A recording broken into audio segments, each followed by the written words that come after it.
So I ask you to give your full attention with your mind and all of the rest of you as we do the work of looking at the Indigenous Remit. So I would like to begin our time. Our elder, Russel Burns, is going to lead us in a small smudge, he tells me, just to open our time in a good way. And so I offer you tobacco for that gift of the smudge.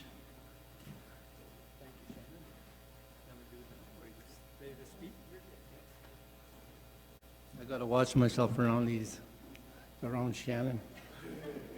My other boss, the other one sitting over there.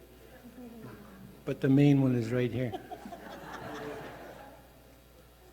How no temptic.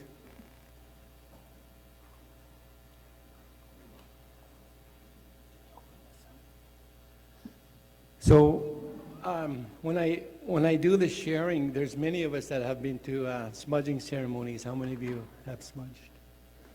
Okay, how many of you know the actual actions of smudging? Okay, so when I do this with my youth, like a lot of them are just getting introduced to our medicines and the reasons why we do this, right? So the first thing I do is I show them, I bring out the big equipment. And they laugh. And I said, as you get older, you can't wash these, otherwise they shrink to this size. So, you need to break ice with our youth.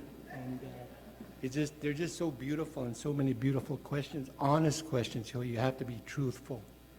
And the reasons why we do this is we carry these, because if you carry these, you have to speak the truth.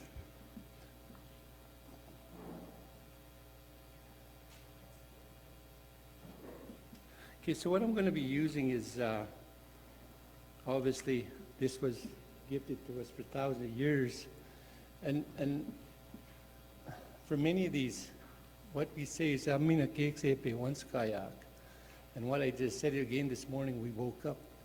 But many of our women are missing. So this is the reason why I want to smudge today. And Kokom is going to say a prayer for us in our language. All right? So as I'm doing this, let's... I'll pray for our beautiful young people that are missing. We were to a conference 3 weeks ago in Edmonton, and there was this lady from Winnipeg, MLA, I forget what her name was, but her sister is Bernadette Osborne. I don't know how many of you know who Bernadette Osborne, yeah.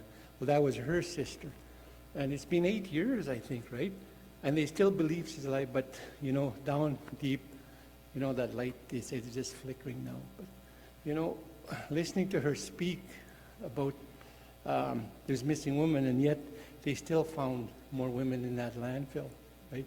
So, as we move forward, this morning my daughter's marching, my 8-year-old granddaughter are all walking on behalf of this beautiful day. And in their prayers, we ask them, to give power to the families that are missing. It just breaks my heart.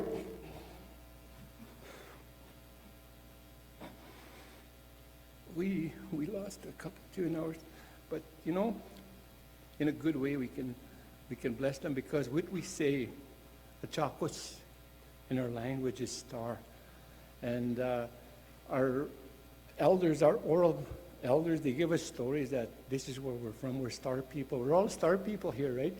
And in this physical body, well, we're all aliens.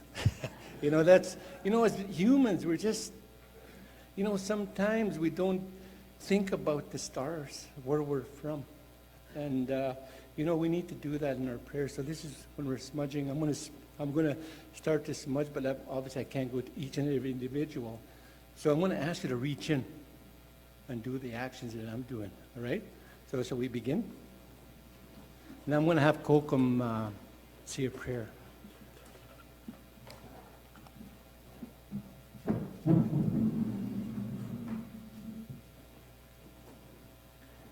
Just before I do, I want to share this with you from my daughter.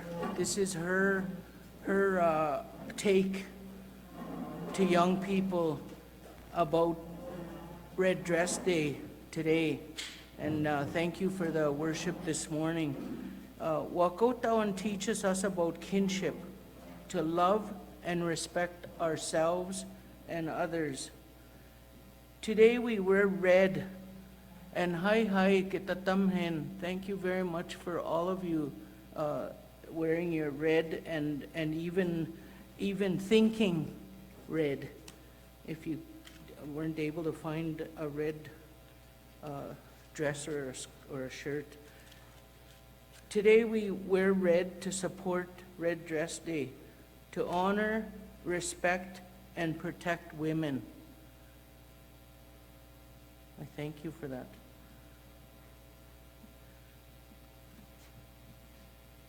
I'm just going to back up away from the mic for now.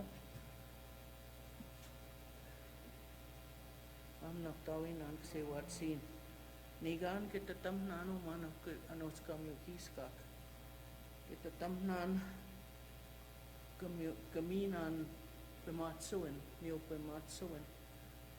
Kuitim den kanoi mak kaki otak pe mamupchik. Egomi no he kakete akota ni pouchik. Kanoi mak kuitse ha ksagi ha keogo. Ego ni mina. Ego kaki okas ai sino akbuisi wikchik. Mi chet kya pachaiman e spaichik. No tawinan kuitim den kamyo peak squat nano montaki by anots. Except the mano tawinan. Creator, I come to you and I give you thanks for this beautiful day you have gifted us. I give you thanks for this life that you are gifting us, this good life you have given us. Creator, I ask you to be with all the people here today. I ask you that we share good words with one another as we have this conversation. Creator, I ask you to look after our elders, all of our elders that are here today. Creator, I also ask you to love, to help, to keep all people no matter where they live. Except the mano tawinan. That's everything I ask of you, Creator. Hi. Okay, so when we begin, it's just like we do this first. We smudge our hands. It's a cleansing, because we're going to be touching all our sacred stuff like our feathers, or your friends, or your wives. So we have to have cleansing hands. It's just like COVID. Remember, we have to use it's just killing. Well, these aren't germs. So that's the reason why we smudge our hands. And then we smudge our hands and bring the smoke and purify our heads, because we want all these negative thoughts inside this crazy old brain of ours, right? We just want positive thinking. That's why we smudge our heads. And then we smudge our ears for good listening, for listening to Shannon, for listening to Helen, for listening to my wife when I go to no frills. But that's what we do for our ears, because we have to listen with such intense, because through here is what's going to go through here to the heart. Then we do our noses. And when we're doing this, we're breathing in some of this beautiful medicine. We're bringing it inside us, because inside of us is a light that also needs a powerful purification, right? Because that light sometimes just flickers, right? So we need to bring some of that medicine in and bless that fire.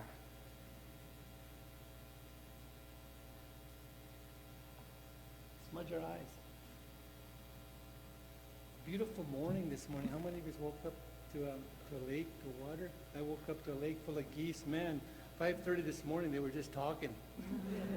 That's the eyes. I think Kokum's telling me this is so important when I smudge in the morning. He says, Mushroom, smudge your mouth 50 times. Because you know what? I'm told that this is the most powerful weapon known to mankind. It's more powerful than a nuclear bomb. Because what you say from this little thing could affect that person a year's time, 10 years, right? You've got to be so careful what you're saying. So let's smudge that.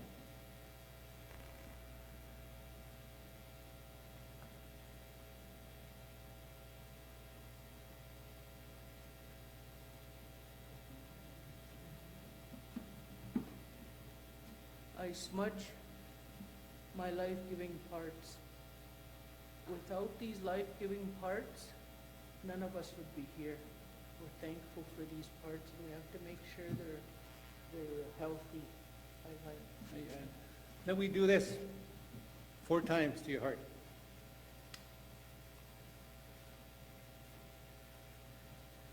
Because right now, your ancestors are so happy, they're so proud of you. That's the reason why we do that.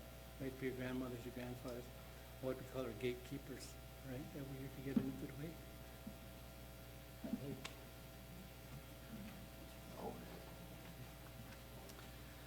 Thank you.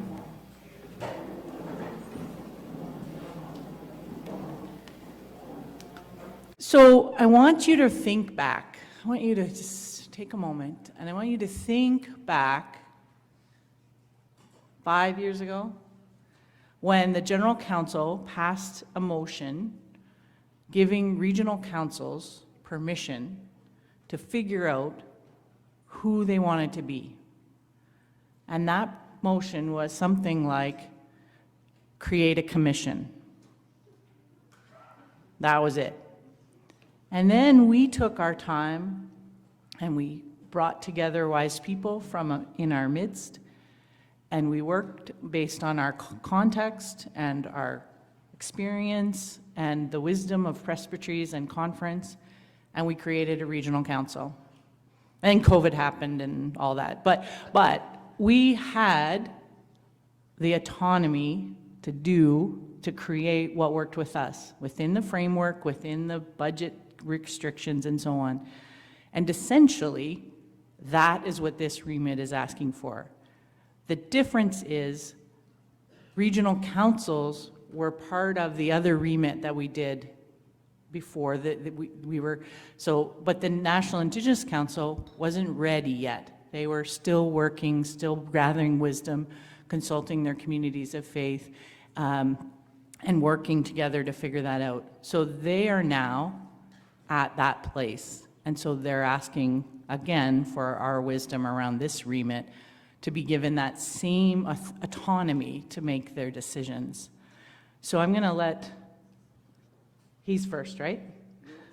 She's first. Charlene is going to talk to you a little bit about what that has looked like and what it is the National Indigenous Council and Indigenous Ministries and Justice and the work that they're doing around this piece. Right? Yep. Yeah. Thank you. To lower this? No, that's good. First, I want to thank each and every one of you. I want to thank Shannon and Helen. Helen is the one who personally sent me an email inviting us here. So I want to thank you for that, for including us. And I'm happy that that my sisters from Goodfish have also been invited here. Goodfish, if you're not familiar, it's just close to St. Paul, and so of course it's in this region. And the 3 M's, I call them, Margaret, Mary, and Marie. And you know, I asked the 2 elders to come and sit in front here to give us that strength. They just simply being here is wonderful. So I want to lift these elders up from Goodfish Lake. I thank them from the bottom of my heart. Okay, this remit. Establishing an autonomous national Indigenous organization. Autonomous. I thought about the words that this remit uses. And I really focused on that word autonomous. And I came to the conclusion, for me, just means that our people have the freedom to govern our own affairs, especially as it relates to our being as Indigenous people, our languages, our customs, spirituality. I want to say too that the diversity among us alone is great. So I want to lift up that diversity within our circles, and recognizing ourselves, what we all bring to the table. The remit will remove mission from our relationship with you. If we just let relationship be the center, the central piece, that's all we're asking for. And going back to what I said, like us being here, we're being included, but yet we bring our own voice to these circles, to these gatherings. And I'm thankful for that. This remit wasn't taken lightly. We had elders discern, have conversations, ceremonies, all of that before it came to this place. And it wasn't taken lightly because it does take in account the calls to the church, the United Nations Declaration on the Rights of Indigenous Peoples, and the TRC, the 94 calls to action. All of those pieces have been, considered in bringing this forth. What else do I want to touch on? I mean, there's so much that I can speak about. All I ask for you is to support us the way that we've supported one another. That's all we're asking for. It's exciting.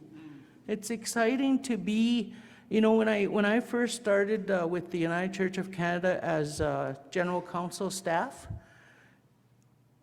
just prior to Indigenous Ministries and Justice being set up, we had 2 desks at General Council office. And, and we came to the place where we have a circle, otherwise referred to as a unit. It grew to that place now. And so we do already have those, the place where we can call our own business, but yet there's that piece where going right back to what it says in the remit, establishing an autonomous national Indigenous organization within. And absolutely, we do not want to separate. That's not. We always want to be in relationship with one another. This is what it means to be together in the United Church of Canada. Myself at our table there, when we were looking at the question of people that were bold disciples, I have a history right from the day I was born with the United Church of Canada, and I'm proud of that. I'm proud to stand up here and say that my late grandfather was a lay minister within our community, within our church, and changes along the way. Some have been great, some have been not so great. When I think about our little church at Musquecheese, formerly Hobima, it was, we were part of Red Deer Presbytery. And with creation of ANCC, things changed, and here we are. We continue to look for the best way to move forward within the church, with together. It's not about being exclusive or anything like that. We always want to be included, and we always want you to feel included with our place in the United Church. So I want to ask, maybe Russell has some more that he wants to add in terms of this. Thank you very much for listening.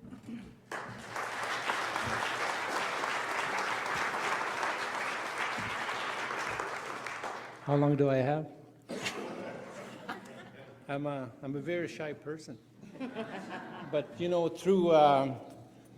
tests, I guess, when we talk about being autonomous, and when we talk about Indigenous, we got to remember our Métis, First Nations, and our Inuit. This is what Indigenous is, all right? So we come with a lot of voices. And when they said identity, it's going to be identities, which is going to be more powerful, right? So let's begin with what autonomous is for me.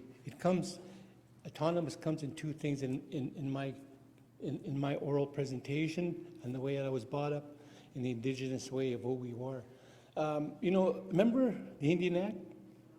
Yeah, well, that's what they really try to take that autonomy away from First Nations, Métis, and Inuit. Didn't succeed. We're still here, and we still have this voice. So what autonomous is, the first thing in autonomous is our culture, is our language, is who we are, it's our identity. And the other part, of course, is the resource, but we're going to get to that when when we get together in a good way in our Remit. And, we're still in discussion about our identity because of what residential school, 60 scoop, boarding schools, and now this new way of taking our kids away in a welfare, right? And so we have a lot, as Indigenous folk, I've heard of people say intergenerational trauma, right? It's not. It's multi-generational trauma now. It's not intergenerational. It's So as Métis, First Nations, and Inuit, we're constant in grief because of this happening, right? So be patient. I know we're going to do this in a good way. So, with my being autonomy, I'm going to introduce myself in my Cree name, all right? Mi'kmaq Iskiteo, Nitsi Kasun. All right, Mi'kmaq Iskiteo is my family name. And Mi'kmaq, the first part of it is shelter or teepee. And Iskoteo comes with two root words. One of them is Ote, the heart. And the other one is Squeo, our women. They're our fire. So as a man, as a warrior, we protect our women inside this teepee, inside our shelter, because they're the ones that keep our fires burning, keep it for our next generations, right? So as a warrior, this is something that the residential school tried to take away from me. They thought they could take Mi'kmaq Iskiteo away. I was telling somebody at the table, I said, how did you become the name Burns? Because when I walk into a place like this, oh, Burns. And they don't expect a guy with brown skin to walk in with Burns. Oh, Burns, okay. So, so my great-grandfather, his name was Chocham, and he was the last one who carried our name, Mi'kmaq Iskiteo. And Chocham was 18 years old, a Treaty 6 signed in Fort Carlton. That's where the Treaty 6 signing was. And so as he hunted and gathered, is who I am. We're hunters and gatherers. We're not segregation into reserves. We're not nomadic. We're hunters and gatherers. So, so when he take his fur to the Fort LaCorne trading post is where we were, Hudson Bay. Of course, it was Scottish run. Nothing against you Scots. But so, they said, Mi'kmaq Iskiteo, Chocham, what does that mean? Okay, so he broke it down. And they caught fire, right? So, okay, well, you're going to be Burns. So there we are. And we have such powerful Cree names on James Smith. We have McLeods, we have Sanderson, we have McLeans, good First Nations, right? So, this is autonomy, right? This is what autonomous means. As Indigenous folk, we need to take back our languages, our culture, and what we're governed from is what we call natural law. It's not a Bible. Remember, we're that chapter before Genesis, natural law, right? All that water and the rock. Well, this is where we all come from. This is our natural law. We're governed with natural law. And this is autonomy. And, from the autonomous, it becomes resources, of course, the government. The provincial, we're going to take the Indians' resources, right? Well, we'll work on them later. Once we become this remit, once you patch this remit, then we can work together in a good way. We become allies, right? But, I want to quote Helen from yesterday. I picked this up. We do our best when we do it for you. Wow, what a powerful quote. You know, Helen Reid, I'm going to put that there. But this is what Charlene, our elders, our you got to remember our Métis. They're part of the Indigenous, they're part of this Remit. Our Inuit, whoops, oh, sorry. But, you know, I was really getting mad there, but my wife said, settle down. So, you know, you need to remember that we don't only come as Indigenous, we're coming with all these aspects of many identities, not just the Métis, First Nations, or Inuit. Each one of us introduce ourselves in our Cree way. Nitsi ka shun, my name is Mikwa Piskiteo. Nitsi in my language is belly button. Why do we introduce ourselves with our belly button? That's our creation stories, right? You all have belly buttons, right? Check, you better check, hope you're not alien here. But see, check if you have a belly button. That's where we're created, from that belly button. It's not ours. We don't own this belly button. It belongs to our mothers, right? And those mothers' belly buttons don't belong to them. They belong to their mothers. You know where I'm going with this, right? It's our creation story. It's our identity. That's why as Indigenous First Nations, we introduce ourselves with our belly button. Nitsigasun. My belly button belongs to. My belly button is from. That's why I say Mikwa Piskiteo Nitsigasun. Right? So, you know, we do this autonomous, this remit in a good way. I sat on a CRTG. But, you know, I'll tell you something. We had a meeting at Jesse Soto. This was one of our first councils for National Indigenous Council. And Ray Jones, Jim Angus, powerful elders from the coast were involved. And we got the call from National Church. Hey, guess what? We're missing at the table, right? This was 8 months into the program. They forgot us. So Ray Jones said, Russell, you're going to go. So I'm self-employed. This is all volunteer work for me. And, you know, but obviously I'm still here with you know, being part of not with the Indigenous Church, but with the United Church. We're all uniting. And right, what you see here are United Nations, you know. So, you know, as we move forward, so I went to be part of it, but it was a difficult time. You know, once a month I was in Toronto, and my business is at home. Wow. I mean, 8 months in, I had to catch up. And so, you know, walking in, you know, this group I've never met before. So I'm sitting in a corner, they're all looking at me, right?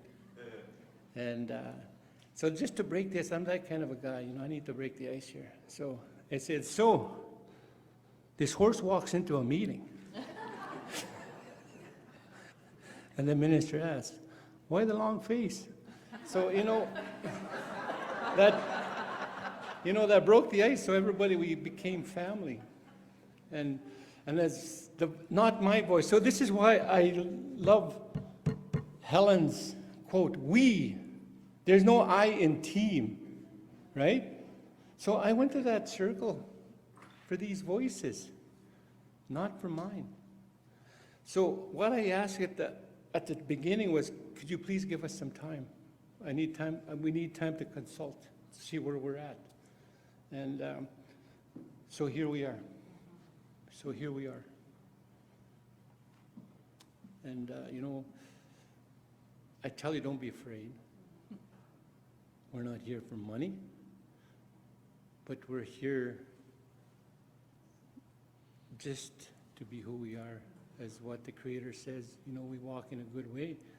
I always like to quote, we're talking about disciples. My disciple is Crazy Horse. And, people thought, oh, man, he was a wicked Indian, tried to kill us all settlers, man. No, he didn't want us to be on reserves. He prophesied what's going on here. And he's the most I don't know what that word. Prolific. See, prolific. But all of the prophecies that he did in his vision quest are all coming true today. And the big one is climate.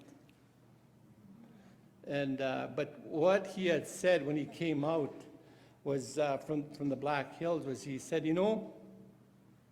a great vision is needed. And the person that has it must follow it as the eagle seeks the deepest blue of the sky. So this is what we're asking, for this autonomous to be in this remit day, that we all seek that deepest blue of the sky, become true. That's why we carry our eagle feathers. We only tell the truth. I can't give each and every one that vote yes, but, I will pray for you. And, the other thing that Sitting Bull said before he left was he prophesied us all sitting in a room like this, but he called it the tree of life. Big tree out there, Helen. So I think we should all get around that tree and hold hands.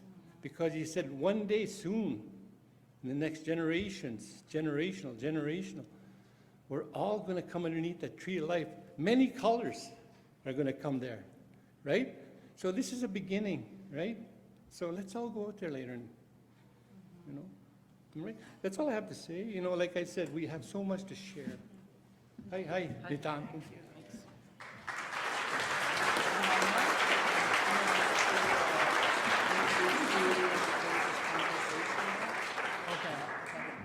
No, that's what I'm saying. So we were gonna decide, we were just trying to decide who was gonna say the same thing. It's time for a courageous conversation.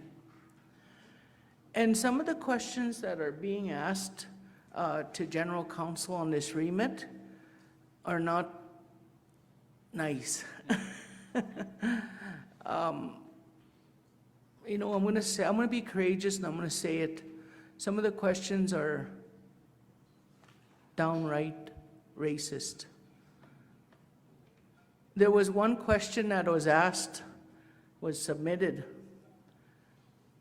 and Sarah and the group there, the committee, decided not even to respond to that question, because responding to it would just fuel it and just validate that it was a question that needed to be asked.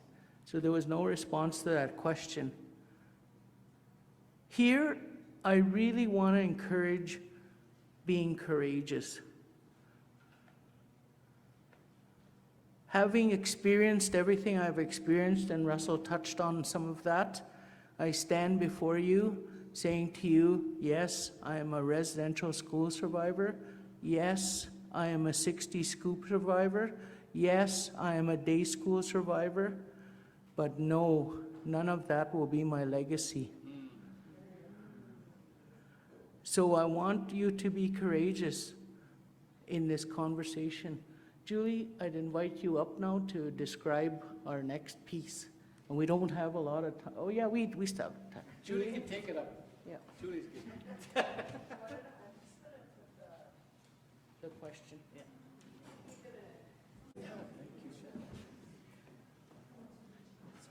She actually thought she could get away with not coming up.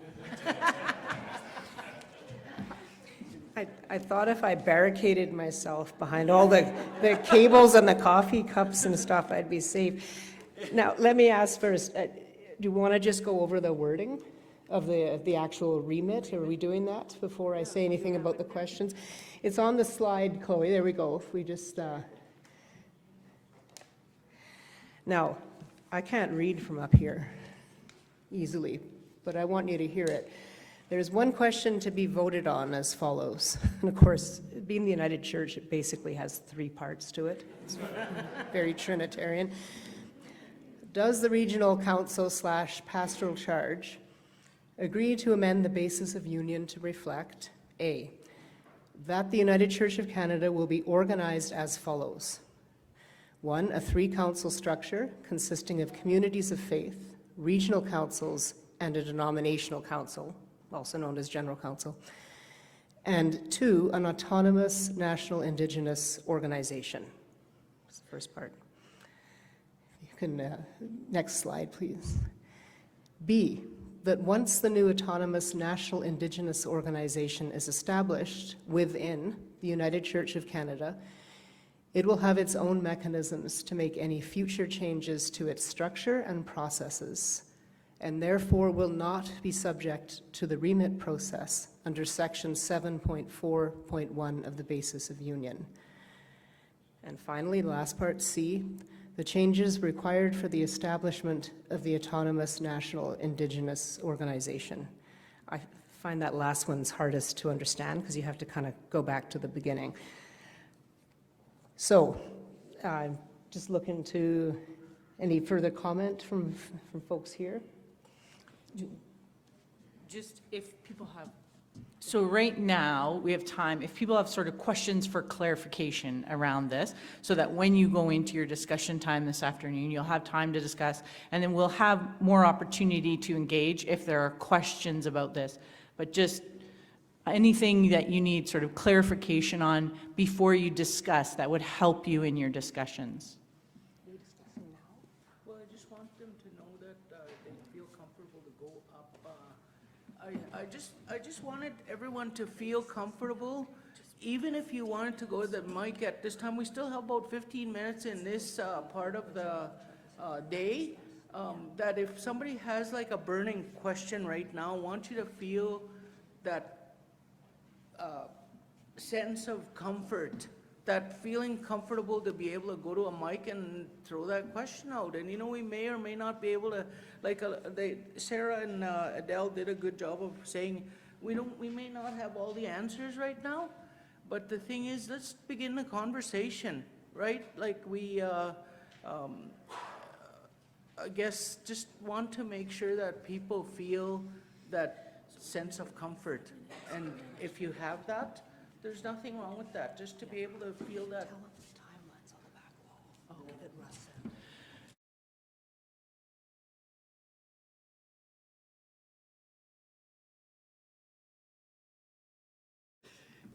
No. So we are trusting the National Indigenous Organization and the natural spiritual gathering that's happening this summer to discern what it is they need. So it's kind of a preemptive remit, essentially. So just like we passed the last remit where we did not know what regional councils would look like, that's kind of the same thing now. So the autonomous Indigenous organization within the United Church of Canada can make changes for themselves for how they govern. They cannot make changes for how, for the basis of union that applies for congregations and so it's two parallel, walking side by side, paddling our own canoes, as Russ likes to say. We're paddling our own canoes. They cannot push us out of our canoe, and we can't push them out of their canoe. We could splash each other a little, but we can't. So they can't make changes that would then affect the life of the non-Indigenous church, other than what we agree on together. Like how will we work in relationship? So the changes to the basis of union are just with respect to the autonomous Indigenous body.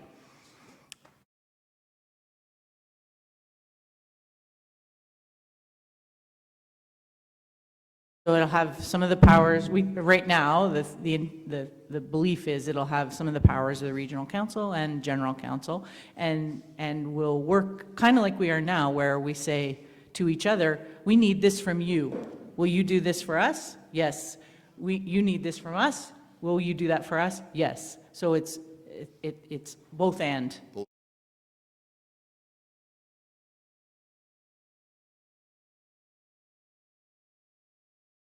How long do I have? So, you know, when we talk about structure, that's something we want to break down, right? About the policies, remember, we're still battling with the Indian Act. Today, we're still under the Indian Act. And I don't think United Church is the Indian Act. And as we move forward in a good way, this is the structure we want to break down. Let's go back to the two canoes, right? So what if Shannon tried to jump into our canoe and we let her in? But the majority of them pushed her back. So, this is something that I apparently will be struggling with in our own in our own movement forward. This is going to happen not tomorrow, but it's going to happen in a year's time. So we still have to do consulting with the Métis group, with the Inuit and First Nations. So it's going to take a while. We don't even understand where it's going to be. Okay, for instance, we talk about the vote of Remit. We just blessed, Shannon. We were blessed with the Beverly United Church, my group. Yeah, Center. I want you all to come May 17th. We're having it's not a grand opening, but it's about the residential school because we're trying to teach you just what reconciliation really is. No, just kidding. But no, this is a blessing. This is reconciliation when they gifted me a building, right? So it's a beginning, and yet I can't vote on a remit. There's a longhouse in British Columbia. They can't vote on a remit. That's an Indigenous. The Toronto, I think United, they can't vote on a remit. Outreaches. We, as Indigenous, we can't vote on this remit. But why are we here? Because we want to change it where we can be allowed to vote on these remits. Because you got to look at the city of Edmonton, right? 67,000 Indigenous, Métis, First Nations, and Inuit live there, right? 67,000. That's a second largest reserve in Canada, right? If you look at it. So this is what we'll be working in a year for within this year. So we're going to be consulting with these groups, right? And see, so what do you value out of autonomy, being your own places? And what we're hearing from, we don't want to separate. Yesterday we heard hope, right? Hope, spelled H-O-P-E. Ours is spelled with two O's. Hoop. H-O-O-P. So this is what we're going to be part. We're not part of the structure. It's two sacred hoops coming together in a good way. So there's no separation in there, right? If you got a problem, you come to our side. If we have a problem, we'll come to you. We'll probably be, we heard about your food, so we'll be on your side. We'll be on your side of the circle more often, so be prepared for our visits.